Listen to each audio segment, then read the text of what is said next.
no se oye bien allá atrás. ¿Se oye, David?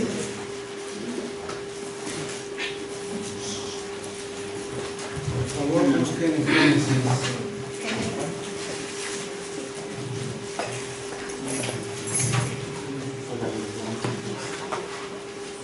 Capítulo 37.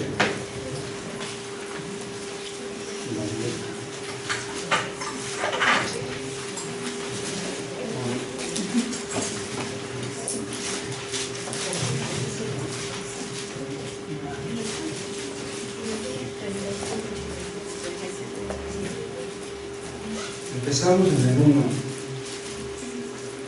Habitó Jacob en la tierra donde había morado su padre, en la tierra de Canaán. Esta es la historia de la familia de Jacob.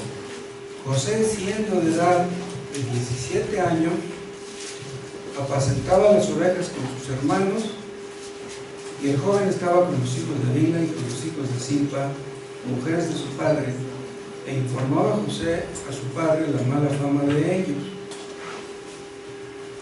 Llamaba Israel a José más que a todos sus hijos, porque lo había tenido en su vejez, y le hizo una túnica de diversos colores. Y viendo sus hermanos que su padre lo amaba más que todos sus hermanos, le aborrecían y no podían hablarle pacíficamente. Y soñó José un sueño y lo contó a sus hermanos, y ellos llegaron a aborrecerle más todavía. Y él les dijo: oíd ahora este sueño que he soñado. He aquí que atábamos manojos en medio del campo, y he aquí que mi manojo se levantaba y estaba derecho, y que vuestros manojos estaban alrededor y se inclinaban al mío. Le respondieron sus hermanos: ¿reinarás tú sobre nosotros, o señorearás sobre nosotros? Y le aborrecieron aún más a causa de sus sueños y sus palabras. Soñó aún otro sueño, y lo contó a sus hermanos diciendo: he aquí que he soñado otro sueño, y he aquí que el sol y la luna y 11 estrellas se inclinaban a mí. Y lo contó a su padre y a sus hermanos, y su padre le reprendió y le dijo: ¿qué sueño es este que soñaste? ¿Acaso vendremos yo y tu madre y tus hermanos a postrarnos en tierra ante ti? Y sus hermanos le tenían envidia, mas su padre meditaba en esto. Vamos a hacer una oración. Te agradecemos, Padre Celestial, este privilegio, esta oportunidad que nos das de poder reunirnos. Líbranos, Padre, de darlo por sentado, porque muchos hermanos quisieran reunirse y no pueden. Te damos gracias y te pedimos que sea de bendición para que seamos capacitados, perfeccionados, santificados a través de tu palabra, y que nos enseñes, oh Dios, a hacer tu voluntad en todas las cosas, que podamos estar atentos, que podamos entender tu voz. Háblanos con claridad, con el poder de tu Espíritu Santo. Te lo pedimos por Cristo. Amén. A partir de aquí, de este capítulo, hasta el fin del libro de Génesis, pueden ustedes ver la historia de José. Son muchos capítulos.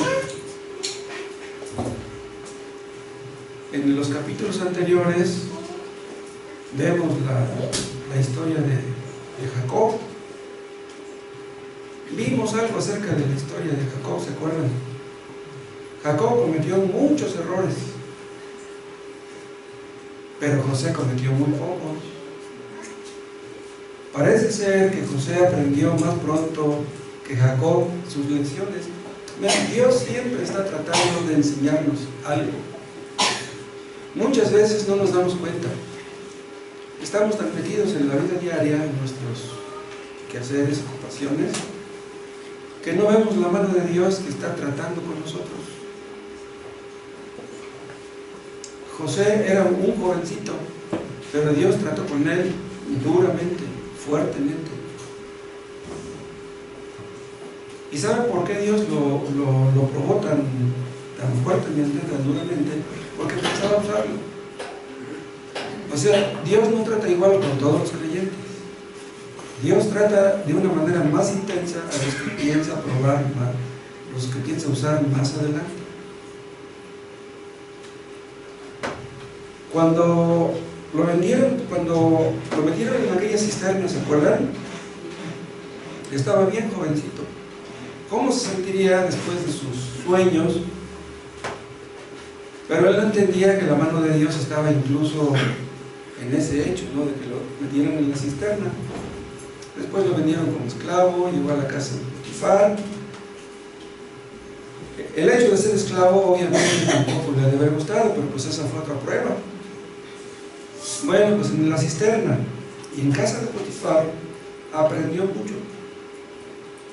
Cuando Dios nos prueba, es posible que aprendamos en un rato lo que no aprendimos en meses. Antes de que fuera vendido por sus hermanos, todo indica que estaba lleno de soberbia. Dios trató con Jacob antes por lo mismo, por su soberbia, por su autosuficiencia, por confiar en sí mismo. Una de las cosas que más esfuerza a Dios por enseñarnos, valga la expresión, es que tenemos que aprender a ser humildes. José era el favorito de Jacob y a eso le subió los humos. Y es por eso que sus hermanos lo odiaban, dice el 4. Y viendo a sus hermanos que su padre lo amaba más que todos sus hermanos, le aborrecía. Jacob cometió un error en este punto. Si amaba más a José que a sus hermanos, ¿qué tenía que estarlo demostrando? Era algo que él tendría que haberse guardado en su corazón, pero no. Sus hermanos se daban cuenta que lo amaban más a él y por eso lo odiaron. El objeto del odio no era su papá, era José. Y era tan favorito de su padre que le hizo una túnica de diversos colores, dice 3. Y amaba a Israel a José más que a todos sus hijos, porque lo había tenido en su vejez. Y le hizo una túnica de diversos colores. Esta túnica era un distintivo, algo que lo distinguía de sus hermanos. Era como si le dijera: hijo, a nadie le he hecho una túnica de estas, a ti te quiero más que a él. Y por si fuera poco, tuvo un sueño que ninguno de sus hermanos tuvo. Fue, se lo contó a sus hermanos y eso aumentó el odio de ellos. Y luego tiene otro sueño, como dicen a partir del versículo 6, y también va y lo cuenta a sus hermanos. Y también se lo cuenta a su padre. Vean el versículo 10. Lo contó a su padre y a sus hermanos, y su padre le reprendió. Pero vean hasta qué hora lo reprendió. Debió de haberlo hecho antes. Y por lo mismo sus hermanos le tienen envidia, dice el versículo 11. Entonces ya no solamente era odio, sino que también envidia. José informaba a su padre de la mala conducta de sus hermanos. Vean el 2.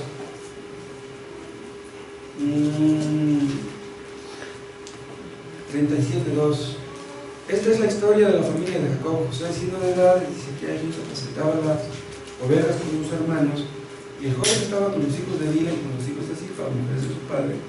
Y vean lo que dice: e informaba José a su padre la mala fama de ellos, o la mala conducta de ellos.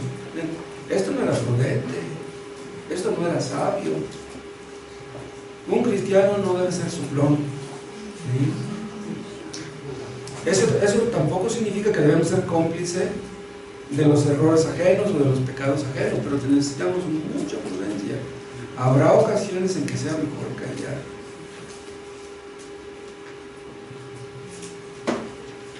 Su padre José lo reprende por el significado de su sueño, por lo que él entiende de aquel sueño, pero vean lo que dice el 11. Y sus hermanos le tenían envidia, mas su padre meditaba en esto.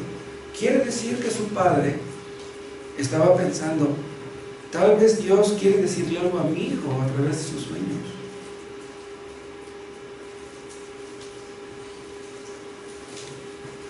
Todos estos capítulos que nos hablan de la vida de José, aunque son muchos capítulos para una biografía, no es algo exhaustivo, porque pues la biografía de la vida de una persona es imposible que pueda llenarse en 7 u 8 capítulos. Pero la vida de José quedó registrada, o más bien quedó registrado lo que Dios quiso que quedara registrado. Bueno, yo estoy hablando de 7 u 8, pero no, son 13 capítulos de la vida de José. Lo que quedó registrado fue con el propósito de enseñarnos a nosotros cosas para que aprendiéramos. Hay un montón de libros que se escribieron acerca de la vida de José, hay comentarios acerca de su vida, hay películas acerca de su vida, pero los que escriben acerca de él casi siempre lo ponen a él como personaje central. Pero de aquí al final, el personaje central de estos capítulos es Dios, no es José. Vean ustedes cómo Dios trata con sus hijos. Dios quería que viéramos para que veamos sus tratos para con nosotros y ahí hagamos ciertas comparaciones, ciertas analogías, saquemos conclusiones y recibamos el beneficio. Vean 1 Corintios, no pierdan de vista Génesis, y vean 1 Corintios 10.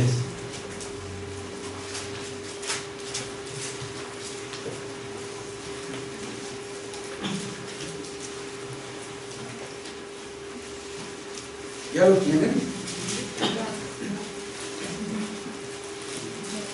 1 Corintios 10, versículo 1. No quiero, hermanos, que ignoréis que nuestros padres todos estuvieron bajo la nube y todos pasaron el mar.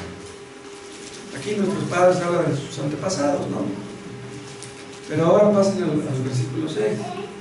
Mas estas cosas sucedieron, o les sucedieron a ellos, como ejemplos para nosotros.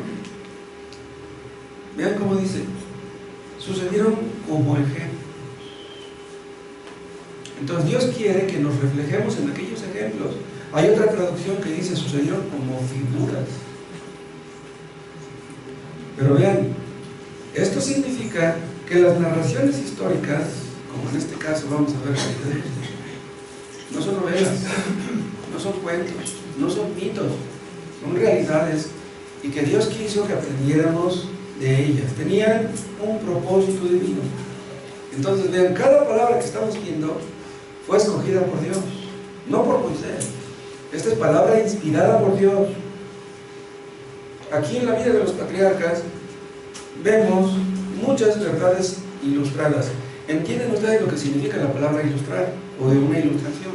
Es algo que nos da luz, es algo que arroja luz, para que podamos entender que así como Dios trató con ellos, está tratando con nosotros ahora.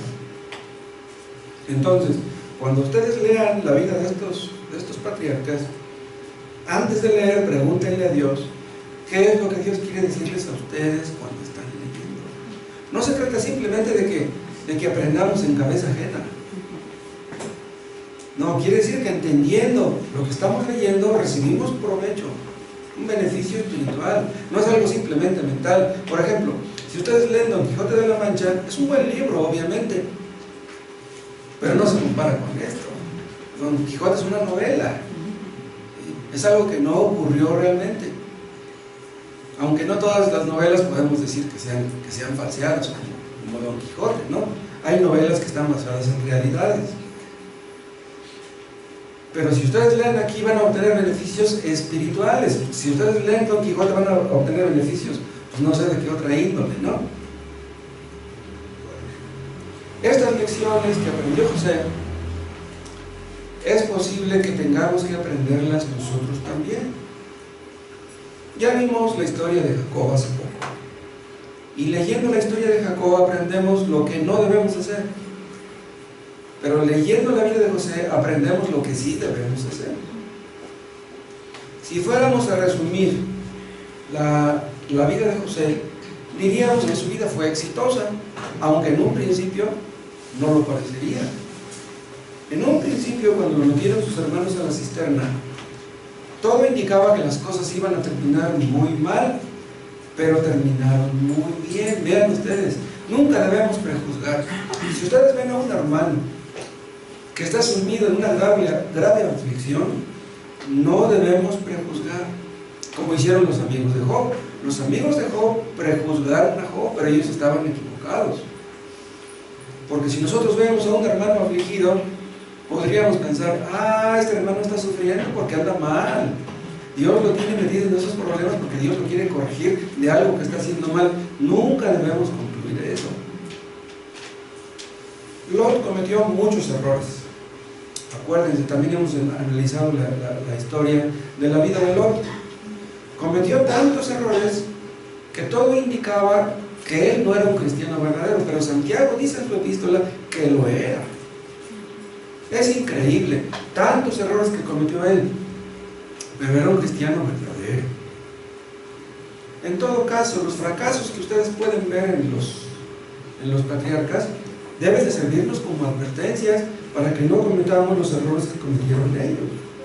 Vean, todos los cristianos tenemos fracasos, todos cometemos errores. No hay nadie, el cristiano más santo comete errores. Vean, no pierdan de vista otra vez Génesis, busquen Romanos 5.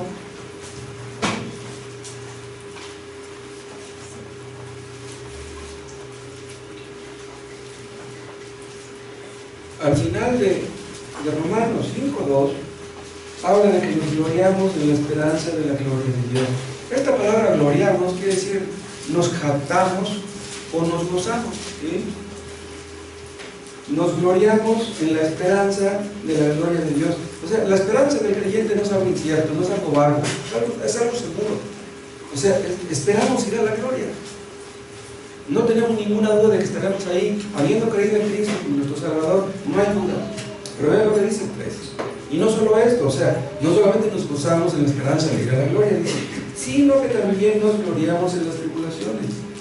¿Pero cómo? Un cristiano gozándose, jactándose de sus tribulaciones. ¿Por qué sería? Vean lo que dice al final del 3, sabiendo que la tribulación produce paciencia. Entonces, si estamos metidos en una aflicción, es que Dios quiere enseñarnos a ser pacientes. Pero vean, tenemos que saberlo. Y no solamente saberlo, tenemos que creerlo. José aprendió paciencia. José aprendió humildad. Y quieren que les diga algo, estas cosas no se aprenden sentados en un sofá. En serio. La humildad y la paciencia son cualidades maravillosas. Dios nos enseña a perseverar. Dios nos enseña a no desanimarnos tan fácilmente. Hay creyentes que son tan melancólicos que se desaniman, se enfrían por cualquier cosa. Entonces, vean todo lo que aprendió José en la cisterna, todo lo que aprendió José en la cárcel.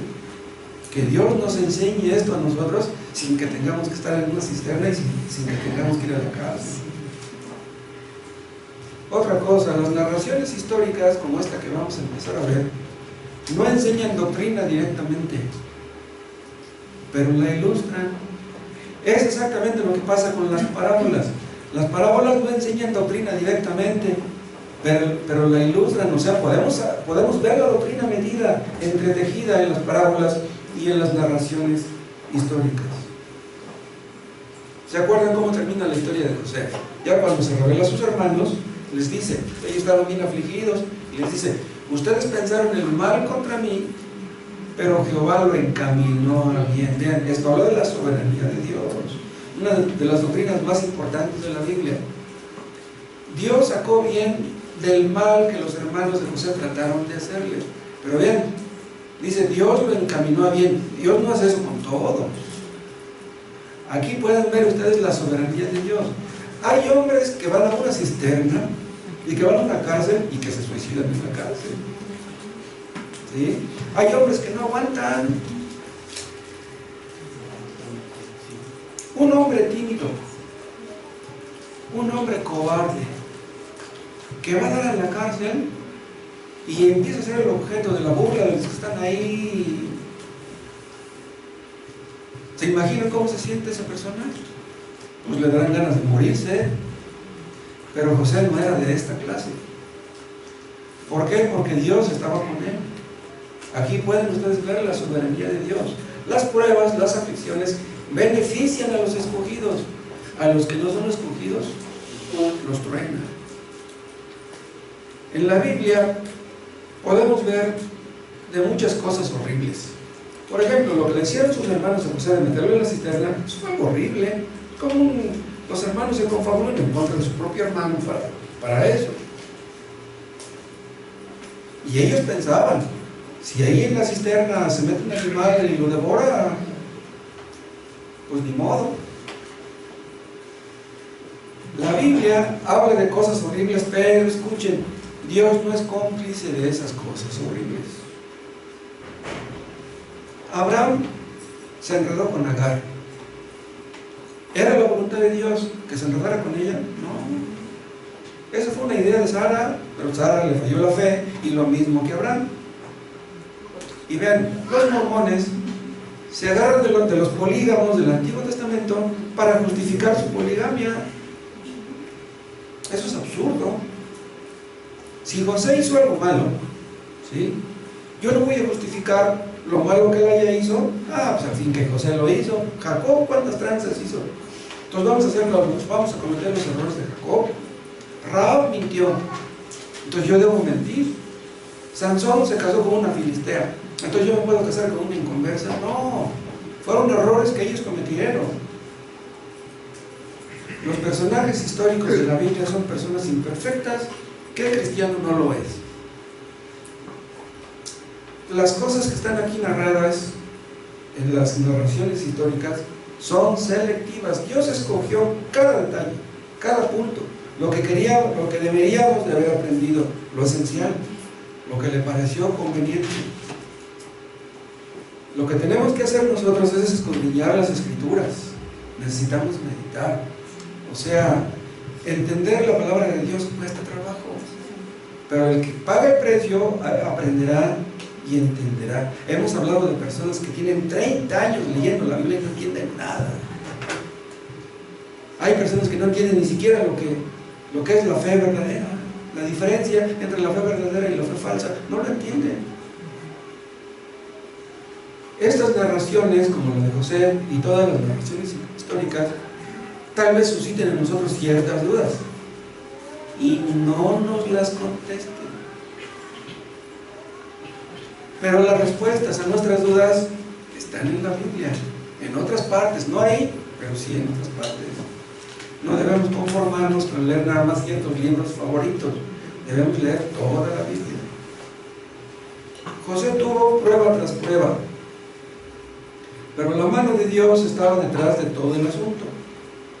Acuérdense ustedes, lo hemos visto en alguna ocasión, que las pruebas son de Dios, las tentaciones son del diablo, pero las pruebas, si no reaccionamos correctamente a ellas, pueden convertirse en tentaciones. El diablo se frota las manos. Cuando somos probados, el diablo está atento. ¿Qué haremos? José reaccionó bien a todo lo que sus hermanos le hicieron. Bien, José tenía derecho, humanamente hablando, de guardar el rencor a sus hermanos por todo lo que le hicieron. Pero vean cómo termina la historia, abrazándose con ellos y llorando. En otras palabras, todo lo que sus hermanos le hicieron y todo lo que le ocasionaron no lo endureció. ¿Cómo reaccionamos nosotros cuando somos probados? Si somos cristianos verdaderos, seremos probados. Dios prueba no solamente a los cristianos verdaderos, también a todos los que quieren serlo. Si tú quieres ser cristiano y consideras que todavía no lo eres, Dios te probará. Te va a decir Dios, ¿de veras? ¿De veras quieres seguir mis pasos? ¿De veras quieres obedecerme? Pues ahí te va la prueba, a ver si es cierto. ¿Y saben por qué nos prueba Dios? Porque Él quiere ver qué es lo que hay en nosotros, qué es lo que hay en nuestros corazones. Cuando somos probados, el diablo está al acecho, está bien cerca. Vean, cuando Sara le dijo a Abraham, oye, a lo mejor el Dios que quiere darnos, el hijo que Dios quiere darnos, a lo mejor no es por medio de mí, pues ya estoy vieja, a lo mejor es por medio de mi sierva Agar. Y dice Abraham, pues a lo mejor de veras vamos a ver. Vean lo que Sara le dijo eso a Abraham, y el diablo estaba oyendo. Vean, cada vez que nosotros hablamos, los demonios nos escuchan. Dios conoce nuestros pensamientos, los demonios no. Satanás no conoce nuestros pensamientos, ni los demonios. Pero cuando hablamos, los demonios nos escuchan. Debemos tener mucho cuidado con lo que decimos. Recuerden el caso de Job. Job tuvo una prueba tremenda, pero él entendió en un principio que Dios estaba detrás de la prueba. Por eso reaccionó bien. Él dice, Jehová dio, Jehová quitó. Sea el nombre de Jehová bendito. Reaccionó bien en un principio, pero ya después se acuerdan de lo que pasó. En caliente reaccionó bien, pero después maldijo el día en que nació. Jacob fue probado también en el asunto de la primogenitura. ¿Se acuerdan? Lo vimos. Él no confió en Dios, en que le iba a dar la primogenitura. La quiso comprar y luego la quiso robar. Entonces, ¿seguiremos el ejemplo de Jacob? Claro que no. Si Dios no lo quiera, o que Dios lo quiera, el día de mañana somos probados y estamos afligidos y nos aprieta el zapato, pero bien duro, debemos considerar, debemos meditar el asunto en el que estamos metidos. Pero es posible que tratando de analizar el asunto no veamos claro y que le preguntemos a Dios: Señor, ¿qué quieres decirme? No puedo entender tu idioma, dime qué quieres que yo entienda. ¿Saben una cosa? Si no podemos ver la mano de Dios en lo que nos acontece, vamos a tener problemas. Escuchen, si ustedes están en una situación difícil, incómoda, molesta, Dios los tiene ahí. No es la casualidad, es Dios. Vean Santiago 1.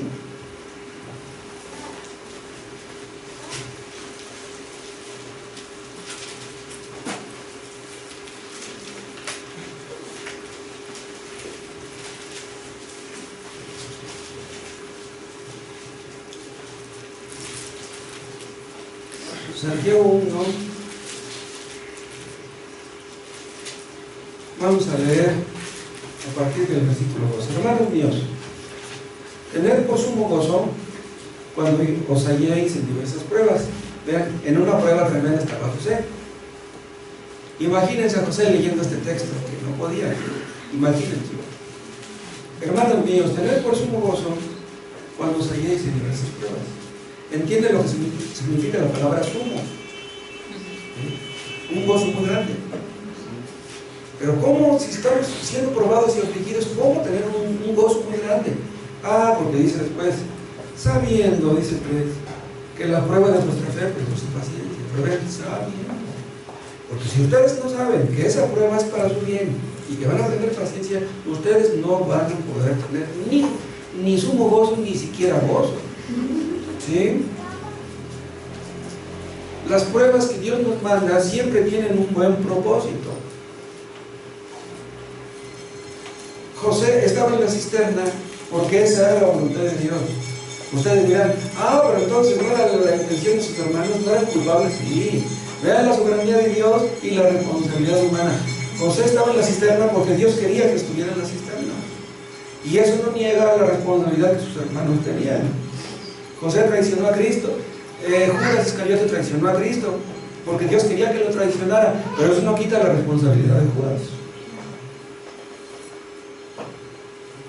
Pero Dios tenía un buen propósito en el hecho de que José cayera en la cisterna y luego en la casa de Potifar y luego en la cárcel. Entonces, Dios espera no solamente que tengamos gozo, no está esperando que nada más nos resignemos. Dios quiere que tengamos sumo gozo. ¿Cómo reaccionan los inconversos cuando son probados, cuando tienen aflicciones, pruebas, luchas, necesidades? Se llenan de tristeza, de enojo, de rencor, de ira, etc. Pero ¿cómo le hizo José entonces para tener gozo en medio de su difícil situación? Vean la respuesta, está aquí en Santiago. Dice el versículo 2: hermanos míos, tened por sumo gozo cuando nosotros estemos en aflicción, debemos acordarnos de esta palabra: tener por sumo gozo. Pero luego vean cómo dice el 3: sabiendo que la prueba de nuestra fe produce paciencia. Necesitamos no solamente tener, sino que necesitamos también saber. Debemos entender que lo que nos está pasando, en primer lugar, es algo temporal, ¿sí? Dios no nos va a tener todo el tiempo en la cisterna, ni tampoco en la cárcel. Las pruebas que Dios nos envía son oportunidades que Dios nos manda para que crezcamos, para que maduremos, para que podamos ser útiles a nuestros semejantes. Escuchen, Dios quiere que seamos útiles a nuestros semejantes, que no nos conformemos con ser salvos nosotros. Pero vean, son oportunidades